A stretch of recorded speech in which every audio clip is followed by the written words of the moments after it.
Olá, cursistas, tudo bem? Meu nome é Rodrigo Sérgio, sou professor de Direito Empresarial e iniciaremos a nossa aula de hoje falando sobre direito societário. Começaremos a falar sobre as sociedades não personificadas.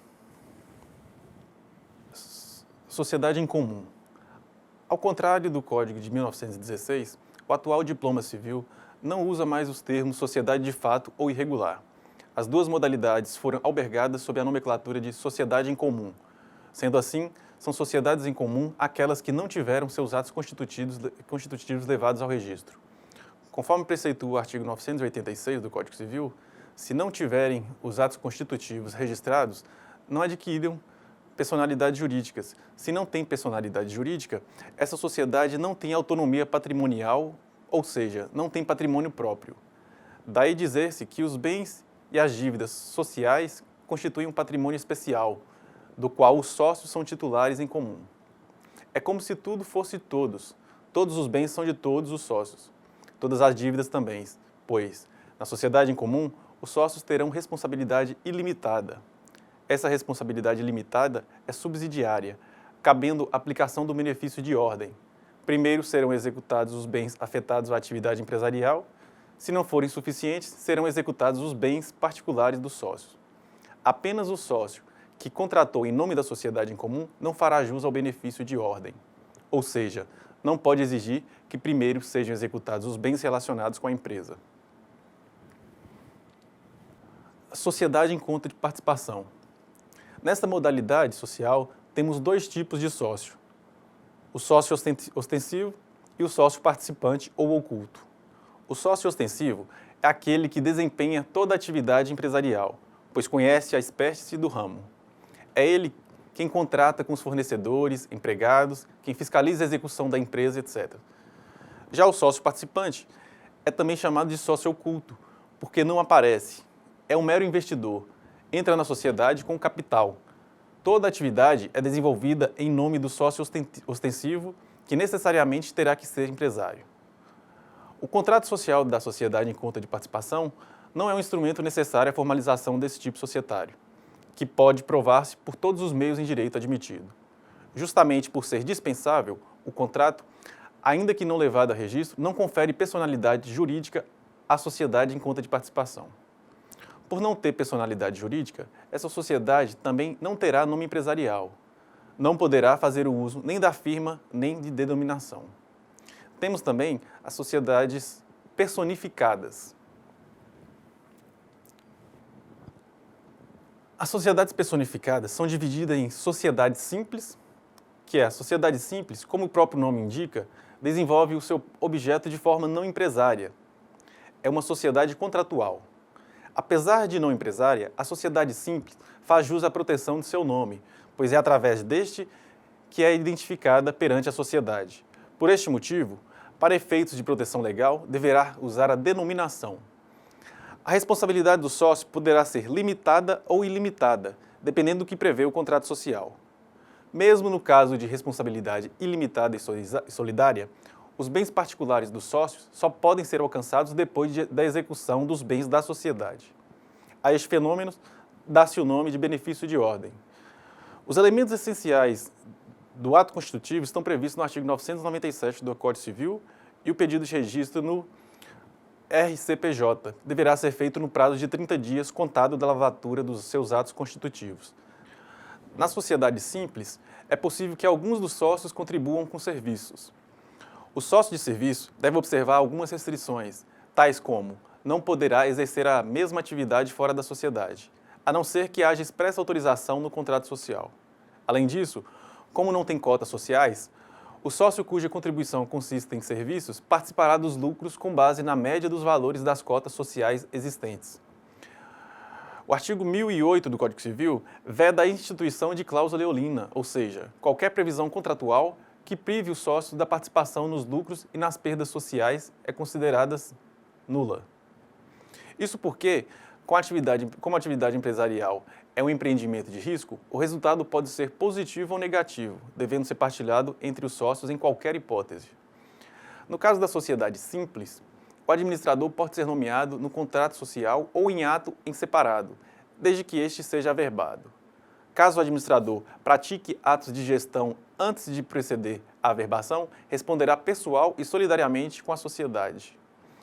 As atribuições dos administradores podem ser discriminadas ou não no ato que os nomear, do contrato ou instrumento em separado.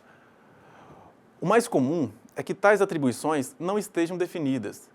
Nesta hipótese, os administradores podem praticar todos os atos regulares de gestão, ou seja, atos afetos ao objeto social. Quando agir com culpa, o administrador terá responsabilidade pessoal perante terceiros e perante a sociedade. Além disso, a função de administrador é personalíssima e por isso não pode ser transferido a outra pessoa. Vamos falar agora da resolução da sociedade em relação a um sócio. A resolução ocorre quando um sócio sai da sociedade, mas ela continua existindo, ou seja, permanece em funcionamento. Há 3 hipóteses de resolução da sociedade. São elas: a morte de sócio, o exercício do direito de retirada e a exclusão de sócio. Em regra, quando um sócio falece, sua cota é liquidada. Porém, de acordo com o artigo 1028 do Código Civil, ao invés da liquidação, é possível dissolver a sociedade ou combinar com os herdeiros a substituição do sócio falecido. A dissolução da sociedade é um procedimento de extinção da sociedade, que pode dissolver-se pelas razões previstas nos artigos 1033 e 1034. Embora esse rol não seja taxativo, pois é possível que o contrato social preveja outras hipóteses de dissolução, como, por exemplo, o vencimento do prazo de duração, consenso unânime dos sócios, deliberação do sócio por maioria absoluta na sociedade por prazo indeterminado, falta de pluralidade de sócios, extinção da autorização para funcionar. Agora, falaremos sobre a sociedade em nome coletivo. Sociedade em nome coletivo. As principais características são: só podem participar pessoas físicas, é uma sociedade contratual, ou seja, seu ato constitutivo é um contrato social, e trata-se de uma sociedade de pessoas, pois a administração incumbe exclusivamente aos sócios.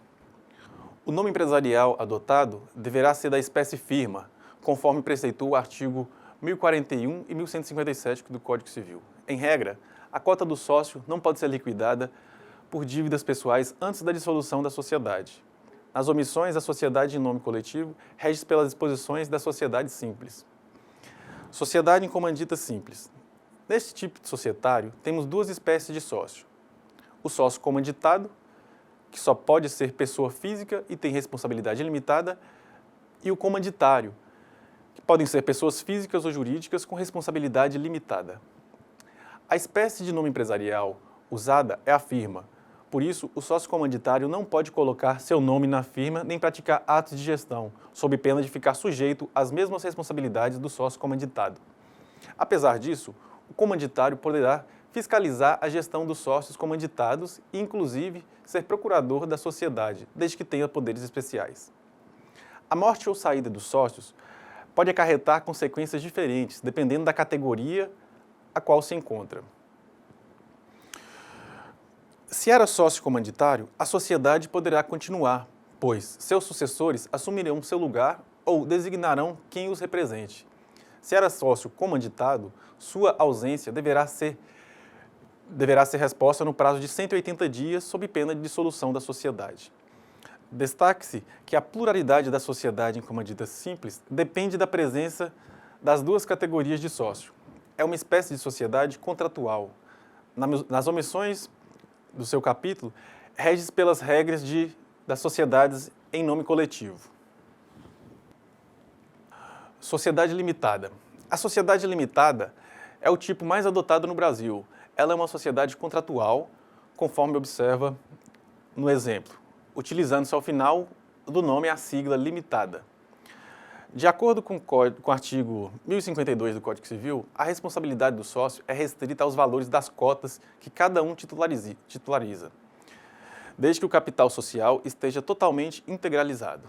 Ou seja, enquanto o capital social não estiver integralizado, a responsabilidade dos sócios é solidária e qualquer um poderá ser compelido a cumprir o montante que falta. Essa sociedade pode adotar tanto firma quanto denominação, conforme preceitua o artigo 1158 do Código Civil. Caso contrário, caso o contrato social nada dispõe a respeito, a sociedade limitada deverá ser regida pelas regras da sociedade simples. Porém, o Código Civil autoriza que, nas omissões, a sociedade limitada será regida pela Lei 6404 de 76, que são as leis de sociedades anônimas, desde que haja previsão expressa no contrato social. O capital social pode ser dividido em cotas iguais ou desiguais e pode ser integralizado com dinheiro ou bens. É sempre bom lembrar que, ao contrário da sociedade simples, aqui não se admite que a contribuição do sócio seja dada em serviços. Atenção para a regra de cessão de cotas na sociedade limitada. Se o contrato nada dispuser, o sócio pode ceder sua cota total ou parcialmente. Para quem já seja sócio, independe da anuência dos demais sócios. Para quem não seja sócio, se não houver oposição de mais de 1/4 do capital social. Em relação à administração da sociedade, o parágrafo único do artigo 1060 destaca que, quando ela for atribuída a todos os sócios, aquele que ingressar posteriormente não adquire esta qualidade automaticamente. Assim como a sociedade simples, a sociedade limitada também não admite administradores não sócios, variando somente o quórum para a sua eleição. Se o capital social ainda não estiver integralizado, exige unanimidade. Se o capital já estiver integralizado, exige 2/3 do capital social. A Assembleia Geral é órgão supremo de toda e qualquer sociedade, mas é comum haver outros órgãos atuando, como, por exemplo, o Conselho Fiscal, que tem existência facultativa e geralmente só está presente nas sociedades limitadas de maior porte. Além dos assuntos fixados no contrato social, alguns temas são tão importantes que obrigatoriamente deverão ser deliberados em assembleia ou reunião de sócios. Os assuntos que exigem deliberação obrigatória são aprovação das contas da administração, a designação dos administradores quando for feito em ato separado, a destituição dos administradores, a remuneração dos administradores quando não estabelecido no contrato social, a modificação do contrato social, a incorporação, fusão, dissolução da sociedade ou cessão do estado de liquidação, a nomeação e destituição dos liquidantes e julgamento de suas contas, e o pedido de recuperação judicial. Quando houver mais de 10 sócios, a deliberação deve ser feita obrigatoriamente em assembleia. As formalidades de convocação serão dispensadas quando todos os sócios comparecerem ou declararem ciência inequívoca. Em regra, as assembleias e reuniões são convocadas pelos administradores, mas, nos casos previstos em lei, poderão também ser convocadas pelos sócios ou pelo Conselho Fiscal. O quórum de instalação da Assembleia será de 3/4 na primeira convocação e qualquer número na segunda convocação. O quórum para a deliberação varia de acordo com a matéria tratada. O capital social da sociedade limitada pode ser aumentado ou reduzido, desde que haja averbação dessa modificação. O aumento do capital social só será possível se esse estiver totalmente integralizado. Os sócios têm direito de preferência para adquirir as cotas oriundas do aumento de capital. Se desejarem ceder esse direito, deverão observar a regra do artigo 1057 do Código Civil, ou seja, para ceder esse direito a quem já seja sócio, podem fazê-lo independente da audiência dos demais sócios. Porém, para ceder seu direito a quem não seja sócio, não poderá haver oposição de mais de 1/4 do capital social. Nos casos do sócio remisso, é possível reduzir o capital social. Também é possível sua redução se houver perdas irreparáveis ou se o capital se mostrar excessivo em relação ao objeto da atividade. No primeiro caso, o capital será reduzido proporcionalmente na participação de cada sócio. No segundo caso, haverá restituição proporcional das cotas de cada sócio. Além da hipótese de exclusão do sócio previsto no artigo 1030, o Regulamento das Sociedades Limitadas admite a exclusão extrajudicial de sócio minoritário em caso de falta grave. Alguns requisitos devem ser observados. A justa causa deve estar prevista no contrato social como hipótese de exclusão de sócios, e os sócios O sócio que pretender excluir deve estar praticando ou já ter praticado atos de inegável gravidade que coloquem em risco a continuidade da empresa. A exclusão só pode ser determinada em reunião ou assembleia especificamente convocada para esse fim. O acusado deve ser avisado em tempo hábil para comparecer e exercer seu direito de defesa. A dissolução da sociedade limitada observa as regras previstas para a dissolução da sociedade simples.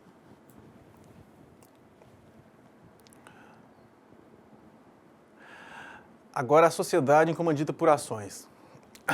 Apesar de sua previsão no Código Civil, artigo 1090 a 1092, a sociedade incomandita por ações é regida pela Lei 6404 de 76, que é a Lei de Sociedades Anônimas. E como o próprio nome indica, tem um capital dividido em ações.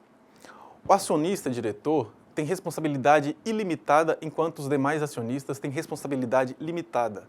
Ao contrário da SA, o diretor da comandita por ações tem que ser acionista, pois só quem faz parte do quadro social pode administrar a sociedade. A sociedade comandita por ações pode usar tanto firma quanto denominação como nome empresarial. Mas, se adotar a firma, somente o nome do acionista diretor poderá fazer parte dela. Isso porque o acionista diretor tem responsabilidade subsidiária, solidária e ilimitada pelas obrigações sociais. É uma espécie de sociedade institucional, ou seja, seu ato constitutivo é um estatuto. Sociedade cooperativa. A sociedade cooperativa é uma sociedade simples de pessoas e institucional, pois é regida por estatuto. Deve adotar denominação como espécie de nome empresarial. Outra peculiaridade das sociedades cooperativas é que, apesar de serem consideradas sociedades simples, devem ser registradas na junta comercial. Esta previsão consta na Lei 5764 de 71, em seu artigo 18. Por ser lei especial, há quem entenda que prevalece sobre o Código Civil. As principais características da sociedade cooperativa são: a responsabilidade dos sócios pode ser limitada ou ilimitada conforme previsto no Estatuto Social. Não é necessário ter capital social dispensável. O capital social, se existir, é variável. Os sistemas de porteiras abertas, pois não é necessário modificar o capital social cada vez que um sócio ingressa ou retira da sociedade. Como o voto é por cabeça, per capita, cada sócio tem direito a um voto, independente da quantidade de cotas. O quórum para deliberação é baseado no número de sócios presentes na reunião. A distribuição dos resultados é proporcional ao trabalho realizado por cada sócio. Indivisibilidade dos fundos de reserva entre os sócios. É necessário atentar para a redação do parágrafo 1º do artigo 1095, que difere do artigo 11 da Lei 5764 de 71. Pelo Código Civil, o sócio cooperado, que tem responsabilidade limitada, responde pelo valor de suas cotas e também pelos prejuízos na proporção da sua participação nas operações, ou seja, foge à sistemática da responsabilidade limitada tradicional, na qual o sócio responde somente pelo valor das cotas e nada mais. Sociedade anônima. As sociedades anônimas ou companhias são regidas por lei especial, qual seja, a Lei 6404 de 76. Suas principais características são, primeiro, são sempre sociedades empresárias, independente do objeto. São registradas na junta comercial para adquirir personalidade jurídica. São sociedades de capitais, não de pessoas. São sociedades institucionais, pois seu ato constitutivo é o estatuto social. Adota a denominação como espécie de nome empresarial. O capital é dividido em ações. Os acionistas têm responsabilidade limitada pelo valor de emissão das suas ações. A Constituição. Na companhia, a formação do capital social tem duas fases, a subscrição e a integralização. O ato de subscrição garante ao indivíduo o direito de adquirir ações através da integralização, que é o ato de efetiva disposição patrimonial.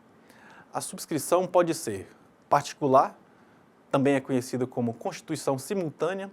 Aqui, os próprios fundadores já têm o capital necessário. E a subscrição pode ser pública, também conhecida como constituição sucessiva.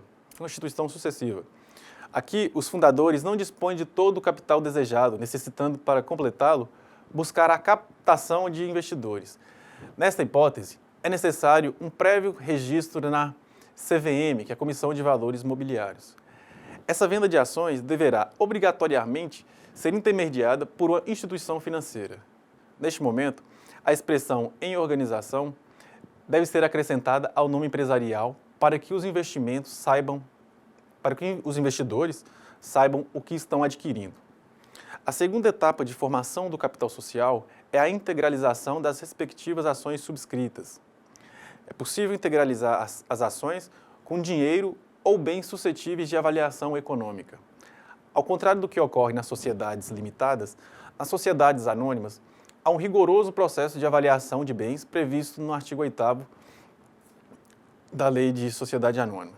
Em primeiro lugar, cabe esclarecer o seguinte: quando se fala em companhia aberta, leia-se de capital aberto, significa que as ações e demais valores imobiliários emitidos pela SA poderão ser distribuídos no mercado. As companhias abertas geralmente garantem maior liquidez às ações, pois no mercado há uma imensa quantidade de investidores e é mais fácil comprá-las e vendê-las. Para se tornar uma companhia aberta, é necessário fazer um registro na CVM. Repare, o primeiro registro na junta comercial é obrigatório para todas as companhias, pois só assim elas adquirem personalidade jurídica. Já o segundo registro, na CVM, é facultativo.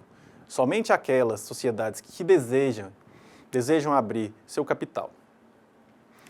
Quando abrem seu capital, essas sociedades anônimas passam a ser fiscalizadas pela CVM, sujeitando-se a maior rigor do que as companhias fechadas. Já a companhia de capital fechado assemelha-se às estruturas de uma limitada, pois suas ações e demais valores mobiliários não são negociados no mercado. A consequência disso é que nas companhias fechadas há uma quantidade menor de acionistas e suas ações têm menos liquidez, pois são mais difíceis de serem vendidas. Valores mobiliários. Os papéis que a companhia pode emitir são chamados de valores mobiliários e são de 4 espécies, de acordo com a LSA, que é a Lei de Sociedade Anônima. São as ações, as debêntures, partes beneficiárias e bônus de subscrições. As ações são títulos de rendas variáveis, valores mobiliários e instrumentos de capitalização da sociedade. Diz também que são títulos corporativos, pois representam ou corporificam uma fração do capital social. São ainda títulos de legitimação, pois conferem ao seu titular o direito de participar da sociedade. As diferenças entre as ações se justificam pelos variados objetivos dos acionistas. Os acionistas empreendedores buscam participar ativamente da vida da companhia, por isso vão procurar adquirir ações com direito de voto. Já aqueles acionistas meramente investidores perseguem obtenção de dividendos, não se importando com restrições ao seu direito de voto. As ações representam frações ideais do capital social. Esta é a sua natureza jurídica. As debêntures são formas que a companhia tem de conseguir se capitalizar sem ter que recorrer a empréstimos tradicionais em instituições financeiras.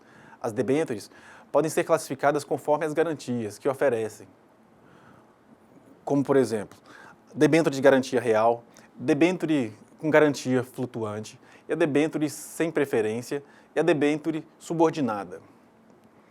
Partes beneficiárias. As partes beneficiárias conferem ao seu titular o direito de participar dos lucros sociais anuais. Repare que o titular desses papéis não são acionistas, pois não recebem dividendos.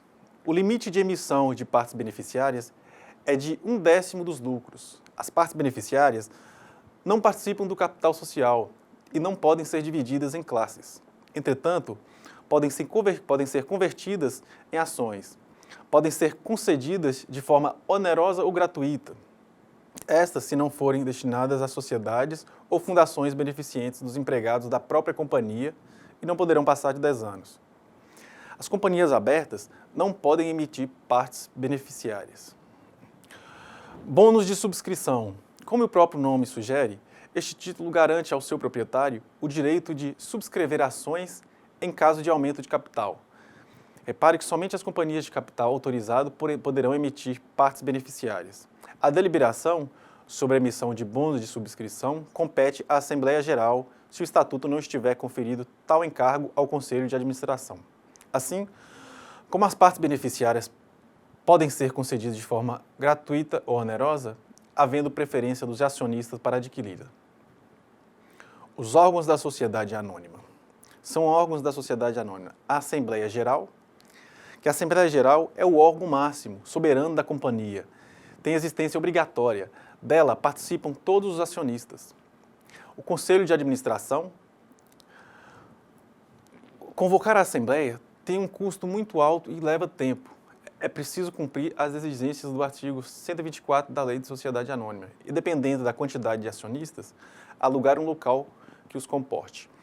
Para otimizar a administração da companhia, é facultada a criação de conselhos de administração, que receberá delegações da Assembleia Geral. O Conselho de Administração é composto de pelo menos 3 conselheiros, acionista ou não, eleitos pela Assembleia Geral. Este órgão tem natureza deliberativa e administrativa. A diretoria. A diretoria é o órgão executivo da companhia. Ela executa as ordens e orientações do Conselho de Administração, se houver, ou diretamente da Assembleia Geral. A diretoria é órgão obrigatório. Cabe também à diretoria representar a companhia judicialmente e extrajudicialmente. O Conselho Fiscal também é órgão de existência obrigatória. Sua função é fiscalizar os órgãos administrativos da companhia, ou seja, o Conselho de Administração e a diretoria. O Conselho Fiscal não fiscaliza a Assembleia Geral, pois este órgão está acima de todos os demais. O Conselho Fiscal terá no mínimo 3 e no máximo 5 membros, acionistas ou não. As formas de concentração da sociedade anônima. Letra A. Transformação. Ela se dá quando uma sociedade transmuda sua forma, alterando sua estrutura.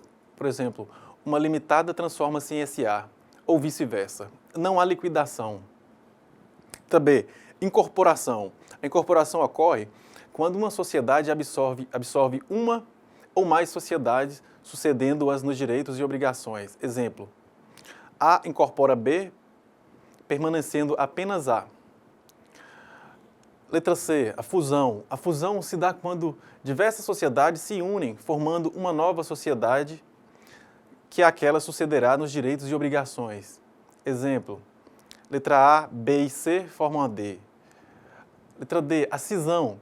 A cisão é a transferência de patrimônio de uma sociedade para uma ou mais sociedades.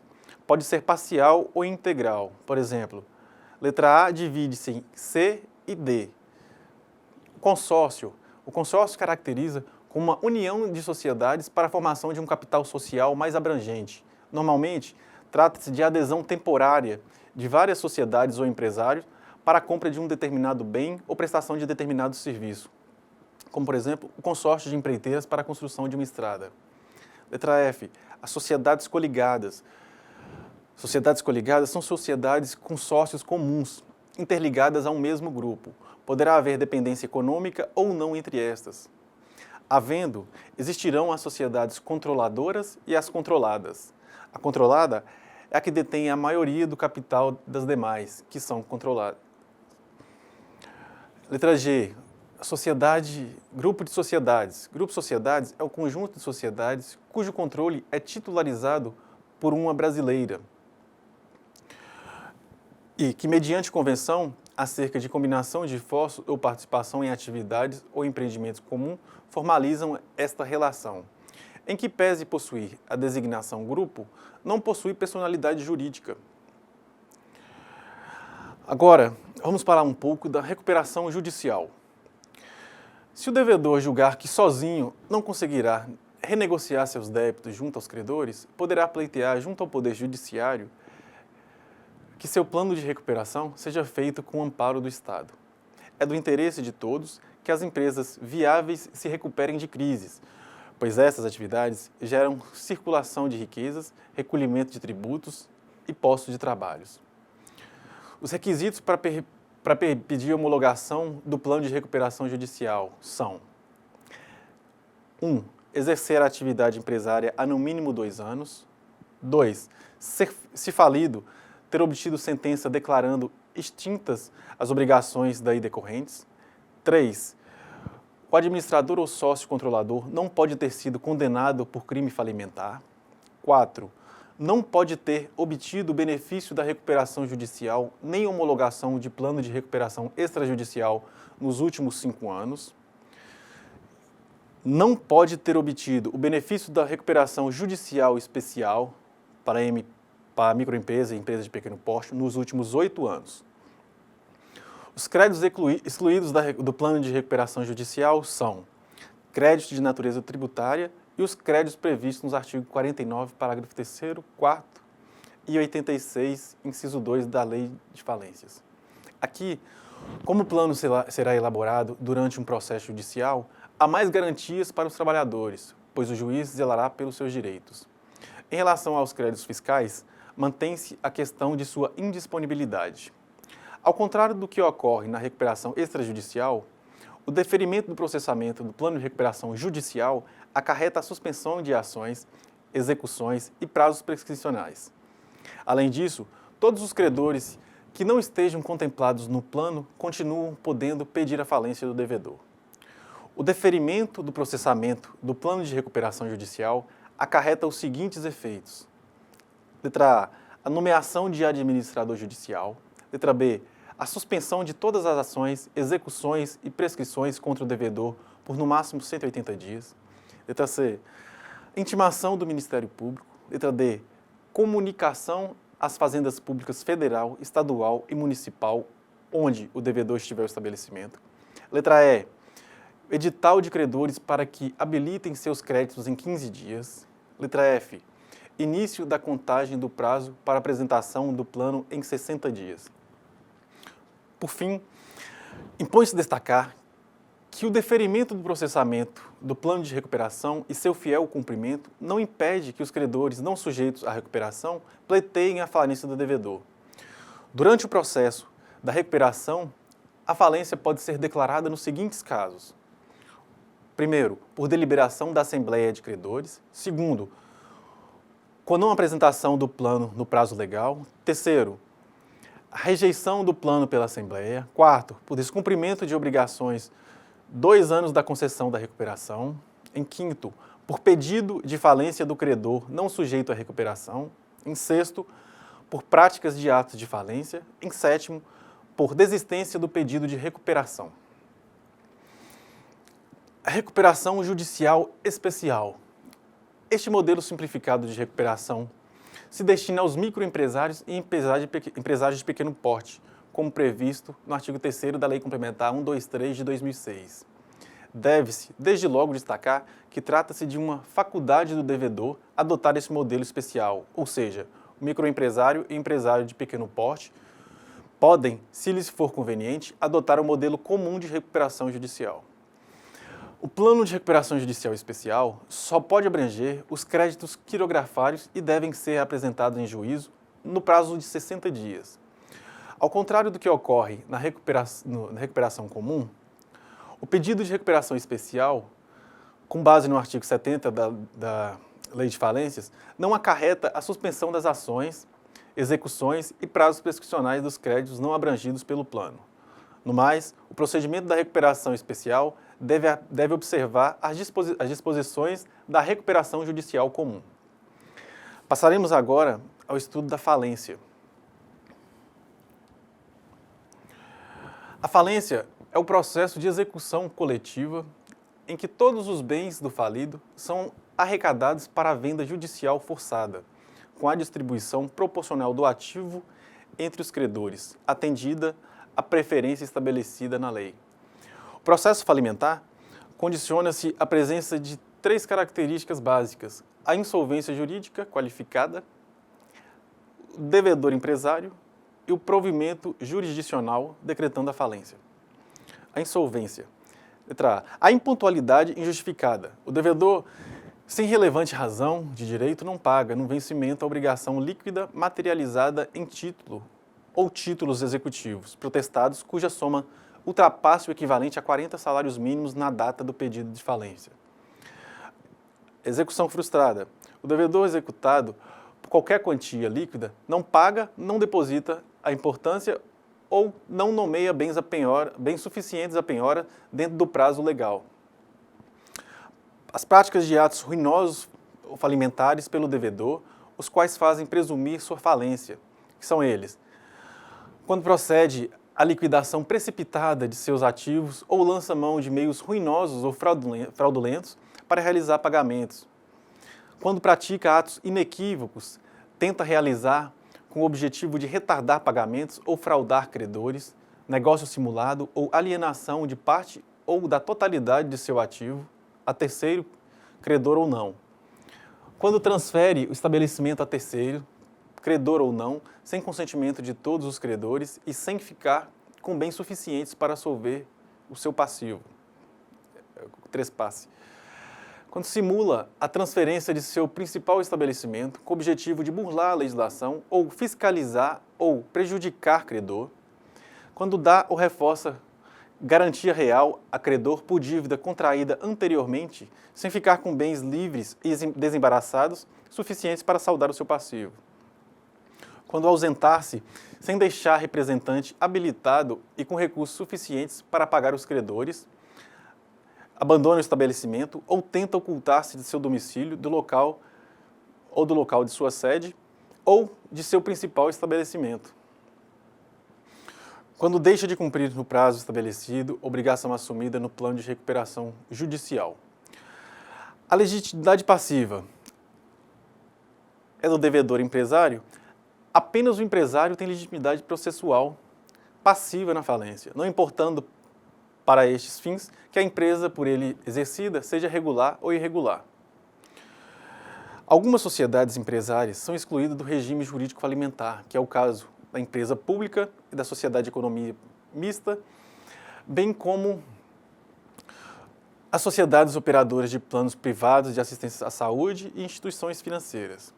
A legitimidade ativa na falência, e a falência pode ser requerida pelo próprio empresário, a autofalência, pelo cônjuge sobrevivente, qualquer herdeiro do devedor ou inventariante, também pelo sócio cotista ou acionista, na forma da lei ou do ato constitutivo.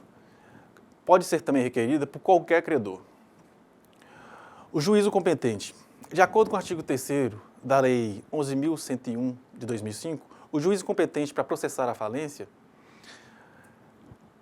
e deferir a recuperação judicial ou homologar a recuperação extrajudicial é o do local do principal estabelecimento comercial do devedor, devendo ser considerado como principal aquele em que o devedor concentra o maior volume de seus negócios.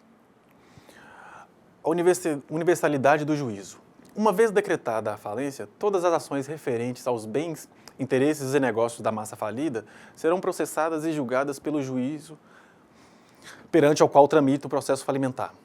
Algumas ações não se sujeitam à universalidade de juízo, sendo elas as execuções fiscais em curso e ajuizadas depois da declaração de falência; as reclamações trabalhistas, primeiro devem ser decididas pela Justiça do Trabalho, depois habilitados os créditos no processo falimentar; as ações em que seja parte ou interessada a União, entidade autárquica ou empresa pública federal, e as ações em que se demanda quantia não ilíquida.